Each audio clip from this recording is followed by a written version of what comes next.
20세기 대한민국 불교 세계의 큰 인물이셨던 법정 스님의 의록 중에 함부로 인연을 맺지 마라는 말씀이 있습니다.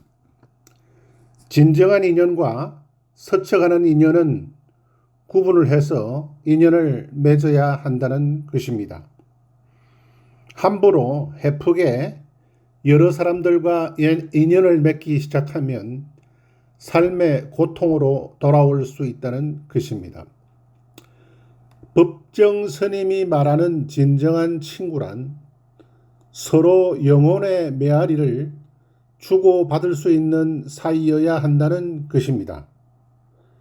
너무 자주 만나게 되면 상호 간에 그 무게를 축적할 시간적인 여유가 없어진다는 것이고, 멀리 떨어져 있으면서도 마음의 그림자처럼 함께 할 수 있는 그런 사이가 좋은 친구라는 것입니다. 나이가 들면서 옛 친구들은 하나씩 둘씩 정리되어 갑니다. 새 친구들은 웬만해서는 사귀기가 힘드니까 자연히 친구들의 숫자가 줄어듭니다. 몇 년 전 총각 시절 알고 지냈던 친구로부터 수십 년 만에 연락이 와서 너무나도 반가웠는데, 몇 달 만나다 보니까 만날 때마다 자신의 처지를 도와줄 수 있는 비즈니스 파트너를 소개해달라고 해서 이후에는 그 친구로부터 걸려오는 전화를 받지 않았습니다. 나이 70이 넘어서 사업은 또 무슨 사업이며, 하려면 혼자 힘으로 하든지 언제 쓰러져 죽을지도 모르는 70대 중반의 노인에게 누가 무슨 투자를 하겠습니까? 꾸준히 연락하고 만나는 친구들의 면면을 보면 우선 중학 시절부터의 중마고우가 2명 있습니다. 둘 다 멀리 살고 있고 또 항상 비즈니스로 바쁘기에 자주 연락하고 만나지는 않지만 언제나 마음속에 자리 잡고 있습니다. 둘째는 고교 동기들 중에서도 28년째 매달 한 번씩 조찬 기도회를 이어가는 신우회 회원들 10여 명이 있습니다. 그 다음은 2달에 한 번씩 만나는 고교 동기들이 있습니다. 특히 그 중에서도 저희 창작 세계를 존중해주고 관심을 가져주는 팬들이 몇 명 있습니다. 그리고 신앙생활을 같이 하는 교회의 동년배들이 있습니다. 20년 가까이 서울 도곡동에 있는 한 교회에 출석하다 보니 일요일마다 만나면 좋은 친구가 되어버렸습니다. 서해안 바닷가로 이사온 이후로는 일요일마다 교회에 가려면 지하철로 2시간가량 걸리지만 일요일날 다른 약속을 멀리 하기에 대장정이 그리 힘들게 느껴지지 않습니다. 그리고 14년 전부터 회화세계를 본격적으로 연구하면서 알게 된 화우, 그림의 벗들이 몇 명 있습니다. 화우들 숫자는 많지 않습니다. 연배 차이가 있지만 나이는 숫자에 불과하지요. 화우들 중에는 갤러리스트들도 있습니다. 갤러리스트, 즉 화랑을 경영하고 해외 아트페어에 참가하는 주체들이죠. 그 화우들 중에는 튀르기예에 사는 신사가 한 명 있고 이탈리아에 사는 숙녀도 한 명 있습니다. 이탈리아 숙녀는 주로 이메일과 특급 우편을 통해 해수로 4년째 왕성한 교류를 하고 있습니다. 밀라노와 베니스에서 화랑을 경영하고 있는 그녀는 지난해 서울에서 전 세계 10여 개국 작가들이 출품하는 그룹전을 기획해 9월 중순에 서울 강남 부근에서 전시회를 가졌습니다. 3년 만에 그녀를 만날 수 있었고 서울 전시를 잘 치를 수 있도록 열심히 도왔습니다. 티르기예에서 온 무스타파 씨와 최근 4년 만에 지난 여름 지하철 4호선 이수역 부근에서 오찬 회동을 가졌습니다.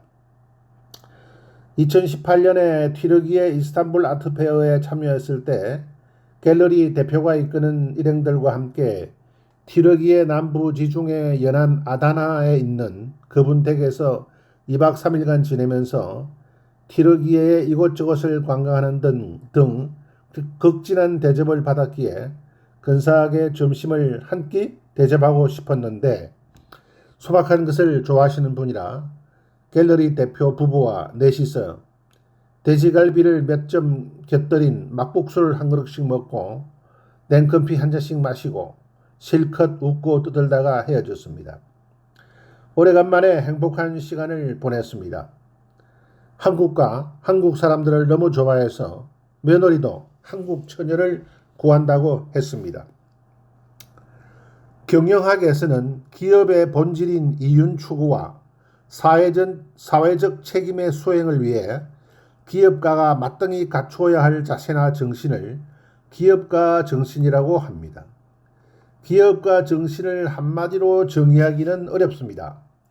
그러나 어느 시대 어떤 상황에서든 기업가가 갖추어야 할 본질적 정신은 예나 지금이나 별로 다르지 않을 것입니다. 기업은 이윤의 획득을 목적으로 하는 조직이기 때문에 생존을 위해서는 먼저 이윤을 창출해야 합니다. 동시에 기업은 이윤을 사회에 환원한다는 점에서 사회적 책임도 가지고 있습니다. 따라서 기업을 이끌어가는 기업가는 이윤을 창출하면서도 사회적 책임을 잃지 않는 정신을 가지고 있어야 할 것입니다. 중마고우 윤철원 군이 설립한 정우무역 주식회사는 1985년에 창립했으니 38년이라는 시간이 흘러갔습니다. 부산 범일동 예식장 건물 5층에서 직원 3명과 함께 시작한 사업은 일치월장의 세월을 보내며 생고무와 합성고무, 고무 배합약품 등을 전문으로 취급하는 국내 제1의 회사가 되었습니다. 1986년 말레이시아에서 천연 라텍스를 벌크 형태로 개발해 수입하기 시작해 국내 관련 기업들의 원가 절감에 기여하기 시작한 것이 사업 성공의 요인이었습니다. 이후 베트남으로부터 천연 고무 수입과 라텍스 개발 등으로 성공 가도를 달려왔습니다. 저에게 정우무역이라고 하면 가장 먼저 떠오르는 이미지는 1988년 개업 3년 만에 받은 동부산 세무서장 표창입니다. 그리고 1997년 사업 시작한 지 12년 만에 받은 부산지방국세청장 표창과 2000년 사업 시작한 지 15년 만에 수상한 500만 불 수출의 탑, 2004년 사업 시작한 지 19년 만에 국세청으로부터 받은 모범성실 납세자 지정, 그리고 2005년 사업 시작한 지 20년 만에 받은 산업포장 수상 등입니다. 지난 70년간 살아오면서 수많은 기업가들을 만나보았지만 대다수 기업인들은 어떻게 하면 세금을 좀 덜 낼 수 있을까 궁리했으며 또 그것을 자랑했고 술자리에 안주로 삼기도 했습니다. 윤 사장은 창립 후 10여 년 정도 지나 본격적으로 부를 형성하기 시작하면서 주변으로부터 사업을 확장하라는 많은 유혹에 시달렸지만 초지일관, 생고무와 합성고무, 고무 배합약품 수입과 수출 하나에만 매진했습니다. 쉽지 않은 선택이었습니다. 윤 사장은 내로라 하는 기업들이 어느 날 갑자기 쓰러지는 원인을 크게 두 가지로 보았습니다. 하나는 최고 경영자가 잘 모르는 분야에 진출하는 것이었고 또 하나는 은행에서 돈을 빌리는 것. 윤 사장은 생하학과 출신이지만 기업을 경영하면서 회계 분야를 독학해 박사급 전문 지식을 갖추었습니다. 그리고 제가 알기로는 은행에서 돈을 빌려본 적이 거의 없습니다.